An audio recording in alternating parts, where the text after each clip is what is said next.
चलो आप सुनो ध्यान से, कोई ये ना सुनो सोचो कि चलो आप कल से स्टार्ट करेंगे, फिर कल से स्टार्ट करेंगे, दिक्कत होगा। अब तुम लोग अभी समझ नहीं रहे हो, मान लो नया नया हो ना, जो फेल हुए हैं सब उन सबों से पूछना क्या है, सारा मस्ती खत्म हो जाती है फेल होने के बाद, समझ रहे हो। अब देखते हैं, तो तुम लोग पढ़ो, कम से कम यहाँ देखो ध्यान से बोर्ड पे, 1 घंटी देखो, इतना दूर से आए हो तो 1 घंटी पढ़ो, फिर उसके बाद जो मन करे वो करो। आ जाओ, सवाल दिया है, अब मैं पढ़ता हूँ इसको और तुम लोग खाली समझो, मैं दावा करूँ ऐसा कोई नहीं जिसको समझ में नहीं आएगा। जब ये बताओ, जब इस सवाल में ना ही जोड़ है, ना ही घटाना है, ना ही गुणा है, ना ही भाग है, खाली देखना है, तो उतने ना करो कम से कम, तो कैसे काम चलेगा। चलो आप देखो, कह रहा है एक रैखिक समीकरण दिया हुआ है, ठीक है। देखो बात ना करो, बात करोगे तो समझ में नहीं आएगा।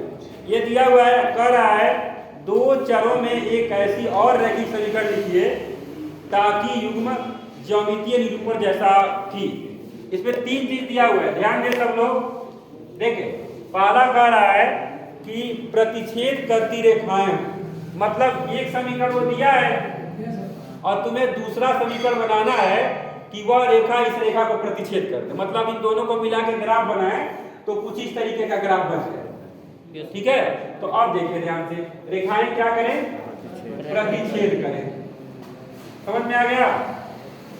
तो प्रतिच्छेद का कंडीशन क्या होता है भाई, A1 बटे A2 is not equal B1 बटे, मतलब हमारा जो 2 समीकरण बने, पहला तो तुम्हारे सामने है और दूसरा वाला जो बने वो पहला वाला और दूसरा वाले का रेशियो बराबर नहीं होना चाहिए। तो जरा देख लेते हैं यार, ये देखो, इसमें 2 से गुणा कर दिए तो 4 हो गया, अब इसमें 2 से ना करो नहीं तो रेशियो बराबर हो जाएगा, इसमें 3 से कर दो तो क्या हो जाएगा, 9 हो गया। ये कोई तरह उतार दो, कोनो दिक्कत नहीं है, मन हो तो कर दो, कोई फायदा नहीं।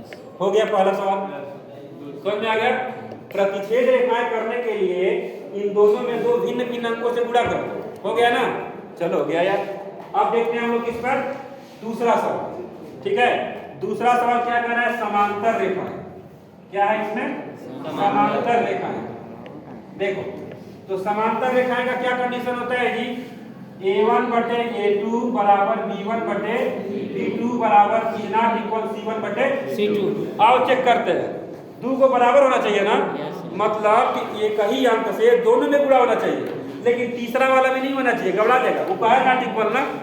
बात को समझे, यहाँ पहले ही नॉट इक्वल कर दिया था, इसका मतलब कि जिससे इससे करना है उससे गुणा इसमें नहीं करना है, और यहाँ कह रहा है कि तीसरा वाला गुणा नहीं करना है। आ रहा है समझ में, तो चेक करते हैं।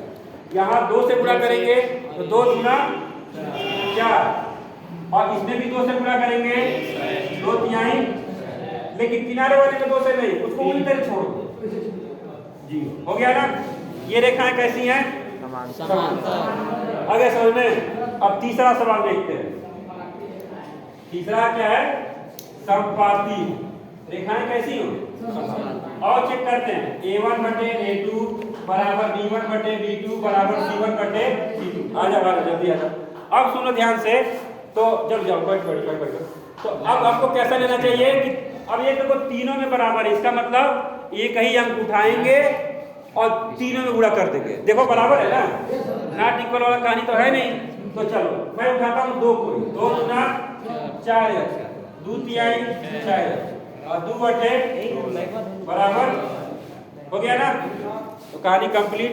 आ जाओ। तो तुम लोग बताओ कैसे पढ़ोगे, ये तो पढ़ाई खतरनाक है, बंद कर दो, हो गया कंप्लीट।